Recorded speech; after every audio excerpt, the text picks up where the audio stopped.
नमस्कार, आप सभी का स्टडी विद किरण में स्वागत है।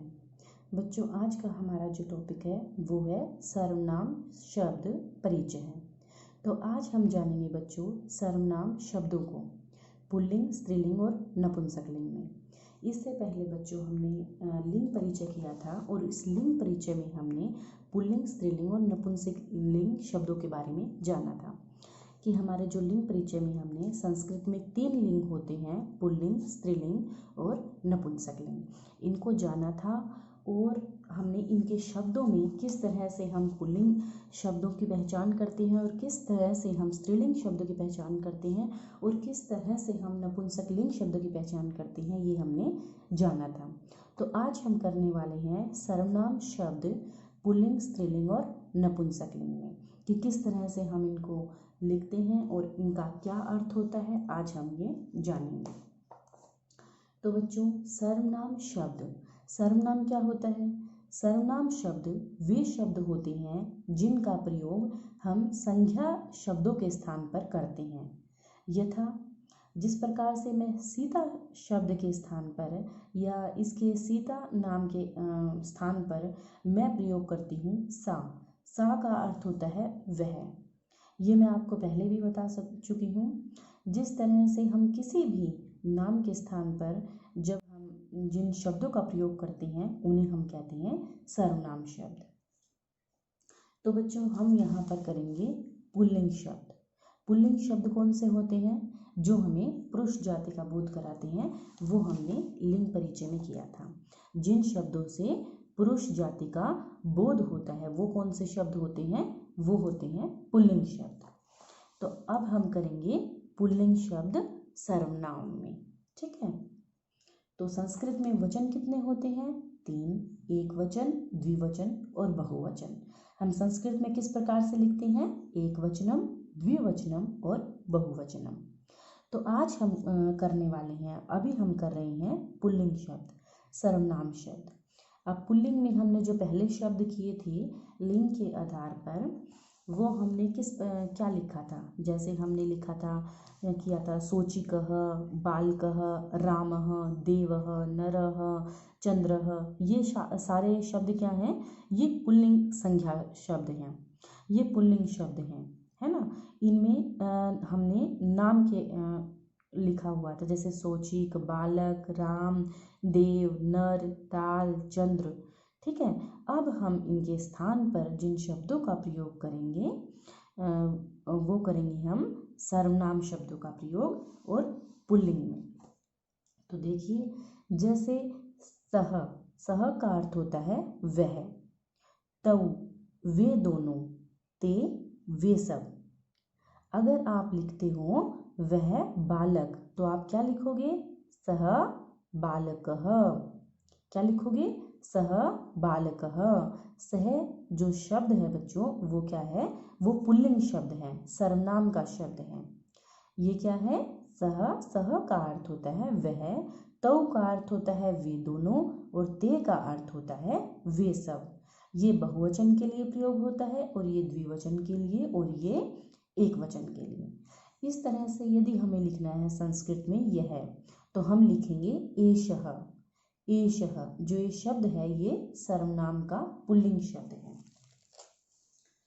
तो एषः यह, एतौ ये दोनों, एतौ का क्या अर्थ है? ये दोनों। द्विवचन में हम ये दो के लिए एतौ शब्द का प्रयोग करते हैं। यदि हमें लिखना है ये सब, तो हम लिखेंगे एते। एषः, एतौ, एते। इसी तरह से कह, जब हम लिखते हैं क्या या कौन, क्या है या कौन है, तो हम लिखते हैं कह। कह किस एक वचन में हम किस शब्द का प्रयोग करेंगे? कह। और द्विवचन में हम प्रयोग करेंगे कौ, जिसका अर्थ होता है कौन दो। क्या होता है? कौन दो या क्या दो। कौ, कौ का क्या अर्थ होता है? कौन दो या क्या दो। इसी तरह से के का अर्थ होता है कौन सब, मतलब बहुवचन के लिए हम के शब्द का प्रयोग करते हैं। यदि हमें एक वचन के लिए प्रयोग करना है तो हम लिखेंगे कह, और द्विवचन के लिए यदि हमें प्रयोग करना है तो हम लिखेंगे कौ, और बहुवचन के लिए 2 से ज़्यादा के लिए हम प्रयोग करना है, यदि हमें लिखना है कौन सब, तो हम के का प्रयोग करेंगे। ठीक है, अब हम करते हैं सर्वनाम स्त्रीलिंग। सर्वनाम स्त्रीलिंग शब्द। अब स्त्रीलिंग किसके लिए प्रयोग होता है? जिन शब्दों से स्त्री जाति का बोध हो उन्हें हम क्या कहते हैं? स्त्रीलिंग शब्द कहते हैं। जिन शब्दों से स्त्री जाति का बोध हो उन्हें हम स्त्रीलिंग शब्द कहते हैं। और हमने इनकी पहचान कैसे की थी कि अंत में आ की मात्रा होती है और जिन शब्दों के अंतिम वर्ण में आ आता है वो क्या होते हैं? वो स्त्रीलिंग शब्द होते हैं। लेकिन अभी हमें क्या करना है? हमें सर्वनाम स्त्रीलिंग शब्द करना है ना। और जो स्त्रीलिंग शब्द होते हैं हमने क्या किया था? लता, रमा, छात्रा, मक्षिका, कुंचिका, सेविका, गोपिका, ये सारे शब्द क्या हैं? ये स्त्रीलिंग शब्द हैं। तो अभी हमें क्या करना है? हमें सर्वनाम स्त्रीलिंग शब्द करना है। ठीक है, इन शब्दों के स्थान पर अब हम दूसरे सर्वनाम शब्दों का प्रयोग करेंगे। यदि अब यहाँ पर एक वचन में क्या लिखा है? सा, जिसका अर्थ होता है वह। अब यहाँ दोनों समान है, वह।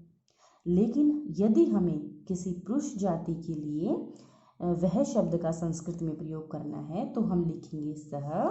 और यदि स्त्री जाति के लिए हमें वह शब्द का प्रयोग करना है तो हम लिखेंगे सा। ठीक है, हो गया इन दोनों में अंतर। यदि हमें अब ते का अर्थ होता है वे दोनों और तहा का अर्थ होता है वे सब। अब यहाँ पर भी आप कहोगे ते, इसका अर्थ यहाँ पर है वे दोनों और यहाँ हमने लिखा है ते वे सब। अब आप कहोगे हमें कैसे पता लगेगा कि ये ते स्त्रीलिंग का है या ये ते पुल्लिंग का है? तो बच्चों हम किस तरह से फर्क करेंगे? हमें कैसे पता लगेगा कि ये किसके लिए है? जो ये ते शब्द है, जहाँ हमारे वाक्य में जब इसका प्रयोग होगा तो वहाँ पर ये स्त्रीलिंग के लिए प्रयोग होगा। वहाँ पर जो शब्द है वो स्त्रीलिंग वाचक होगा। जब या ये कहें कि वे दोनों आ रही हैं तो हम वहाँ पर ते शब्द का प्रयोग करेंगे, स्त्रीलिंग शब्द का, क्योंकि वाक्य में हमें स्त्रीलिंग का जहाँ बोध होता होगा, जहाँ आभास होता होगा, वहाँ हम ते शब्द का प्रयोग करेंगे जिसका अर्थ होता है वे दोनों।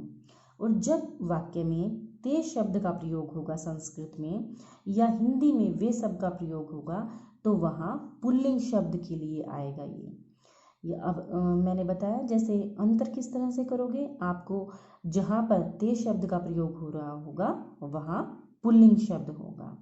तो या ये कहिए कि पुल्लिंग के लिए हम ते का प्रयोग करेंगे और स्त्रीलिंग में हम वेदों के लिए ते का प्रयोग करेंगे। तो आप दोनों तरह से ही पता लगा सकते हो। आप लिंग के आधार पर पता लगा सकते हो या वाक्य में आपको स्त्रीलिंग या पुल्लिंग शब्दों के जो पता लगेगा उनसे भी आप जान सकते हो कि हमने यहाँ पर ते का प्रयोग किस लिंग में करना है। ठीक है, अब ये लिखा है जैसे वे दोनों स्त्रीलिंग वाचक शब्द के लिए प्रयोग हो रहा है तो हम लिखेंगे ते, और जहाँ पर ये पुल्लिंग के लिए प्रयोग हो रहा होगा हम वहाँ पर ये लिखेंगे ते। ठीक है, ते बालकः, वे सब बालक। और यहाँ पर हम लिखेंगे ते स्त्रीलिंग के लिए हम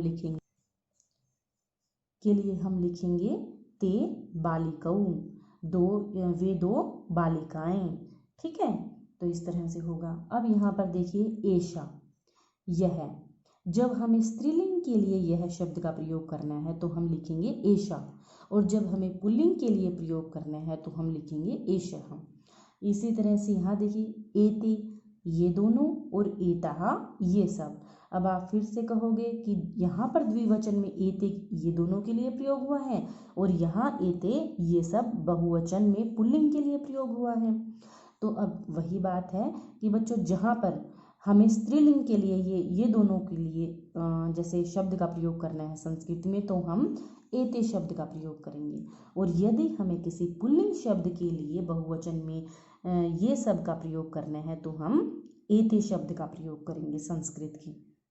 ठीक है, इसी तरह से एतः का अर्थ होता है ये सब स्त्रीलिंग में, तो एषा, एते, एतः। इसी तरह से का अर्थ होता है क्या या कौन, ये हमारा स्त्रीलिंग के लिए का शब्द का प्रयोग होता है एक वचन में, और हमारा पुल्लिंग के लिए एक वचन में कह शब्द का प्रयोग होता है। ये आपको बात याद रखनी है कि पुल्लिंग के लिए जहाँ पर पुल्लिंग शब्द होगा, पुरुष जाति वाला शब्द होगा, वहाँ हमें एक वचन में कह शब्द का प्रयोग करना है और स्त्रीलिंग एक वचन के लिए हमें का शब्द का प्रयोग करना है। इसी तरह से हमें द्विवचन में पुल्लिंग शब्द के लिए कऊ शब्द का प्रयोग करना है और इसी तरह से द्विवचन में स्त्रीलिंग के लिए हमें के शब्द का प्रयोग करना है। अब यहाँ भी के का कौन सब है और यहाँ पर स्त्रीलिंग में के लिए कौन दो या क्या दो का प्रयोग किया गया है। वो इसलिए क्योंकि जहाँ पर स्त्री के लिए स्त्रीलिंग शब्दों के लिए द्विवचन में प्रयोग करना होगा तो हम के शब्द का प्रयोग करते हैं द्विवचन के लिए। यदि हमें बहुवचन के लिए पुल्लिंग शब्द का प्रयोग करना है तो हम के शब्द का प्रयोग करेंगे कौन सब के लिए। तो यहाँ पर कहा का अर्थ है कौन सब। यह आपको याद रखना है कि हमें स्त्रीलिंग में या पुल्लिंग में किन शब्दों का किस अर्थ में प्रयोग करना है। और ये इजी है बिल्कुल, आप इसको अच्छे से जान जाओगे। अब है हमारा सर्वनाम नपुंसकलिंग शब्दः, एक वचन, द्विवचन और बहुवचन में। अब हमने जो हमारे पुल्लिंग और स्त्रीलिंग में हमने स और सा का प्रयोग किया था वह के लिए, लेकिन नपुंसकलिंग शब्द कौन से होते हैं हम पहले भी कर चुके हैं। वो शब्द जो न तो पुरुष जाति के लिए प्रयोग होते हैं न स्त्री जाति के लिए प्रयोग होते हैं, और हमने ये लिंग परिचय में भी किया था। जैसे कदली फलम, आम्रम, छत्रम, विमानम, ये शब्द क्या हैं, ये नपुंसकलिंग शब्द हैं। तो हमें इन शब्दों के लिए हमें जहाँ नपुंसकलिंग शब्द आते होंगे हमें वहाँ एक वचन में तत् का प्रयोग करना है। जैसे मुझे ये कहना है कि वह आम, तो मैं क्या करूँगी, तत् आम्रम, वह आम। तो मुझे अगर संस्कृत में लिखना है वह आम, तो मैं करूँगी तत् आम्रम। तो मैं वहाँ स है या सा का प्रयोग नहीं करूँगी क्योंकि वो स्त्रीलिंग और पुल्लिंग में है। हमें क्या प्रयोग करना है, हमें नपुंसकलिंग शब्द के लिए प्रयोग करना है वह का, तो मैं लिखूंगी तत् आम्रम। ठीक है। इसी तरह से द्विवचन में वे दोनों के लिए हम तत् ते शब्द का प्रयोग करते हैं। अब ते शब्द का प्रयोग हम स्त्रीलिंग और वहाँ पुल्लिंग में भी कर रहे हैं, लेकिन ये किसके लिए है, जो ते वे दोनों हैं वो नपुंसकलिंग शब्दों के लिए द्विवचन में प्रयोग होता है। तानी शब्द का प्रयोग बहुवचन में वे सब के लिए प्रयोग होता है। एतत्, यह, वहाँ हमने एषः, पुल्लिंग में एषः और स्त्रीलिंग में हमने एषा शब्द का प्रयोग किया था, लेकिन हम यहाँ पर नपुंसकलिंग में यह के लिए एतत् शब्द का प्रयोग करेंगे और नपुंसक द्विवचन के लिए हम एते शब्द का प्रयोग करेंगे ओनली नपुंसकलिंग शब्दों के लिए। अन्यथा हमारा जो एते शब्द है पुल्लिंग में बहुवचन के लिए प्रयोग होता है और स्त्रीलिंग में हमारे ये द्विवचन के लिए प्रयोग होता है। इसी तरह से नपुंसकलिंग में भी ये द्विवचन के लिए प्रयोग हो रहा है, परंतु एते जो शब्द है बच्चों वो यहाँ स्त्रीलिंग के लिए प्रयोग हो रहा है। अब देखिए यहाँ पर जो किम शब्द हैं एतानी, ये सब के लिए प्रयोग होगा, और जो किम है जिसका अर्थ होता है क्या या कौन, ये हमारा नपुंसकलिंग शब्दों के लिए प्रयोग होता है एक वचन में, और के जिसका अर्थ होता है क्या या कौन, कानी का अर्थ होता है क्या या कौन सब, ये बहुवचन के लिए प्रयोग होगा। अगर मुझे कहना है यह पुष्प, यह फूल, तो मैं क्या कहूँगी, एतत् पुष्पम, यह फूल। ये बात आपको याद रखनी है कि जो तत् शब्द है वो दूर की वस्तु के लिए प्रयोग होता है और जो एतत् शब्द है वो नज़दीक के लिए प्रयोग होता है। कि यह, जैसे मान लो यह वस्तु या वह वस्तु, तो दूरी के लिए हम वह शब्द का प्रयोग करते हैं और नज़दीक के लिए हम यह शब्द का प्रयोग करते हैं। और बच्चों जो सर्वनाम जो परिचय है वो मैं आपको ये शब्द पहले भी करा चुकी हूँ। आज मैंने आपको जो ये दोबारा कराए हैं सिर्फ इसलिए कराए हैं ताकि आपको अच्छे से एक टेबल के तौर पर आप इनको अच्छे से याद कर सको। पहले मैंने आपको इस तरह से लिखाए थे, लेकिन आज मैंने एक टेबल के तौर पर आपको ये अलग अलग समझाए हैं ताकि आप इनको अच्छे से याद कर सको। आपको अब लिखना क्या है, आपको ये लिखना है और ये अपनी संस्कृत की जो आपकी कार्य पुस्तिका है उसमें से लिखना है। तो उम्मीद करती हूँ बच्चों आपको ये अच्छे से समझ आया होगा और इसे आप अपनी संस्कृत की कार्य पुस्तिका में लिखना। तो आज के लिए बस इतना ही, मिलते हैं अगले वीडियो।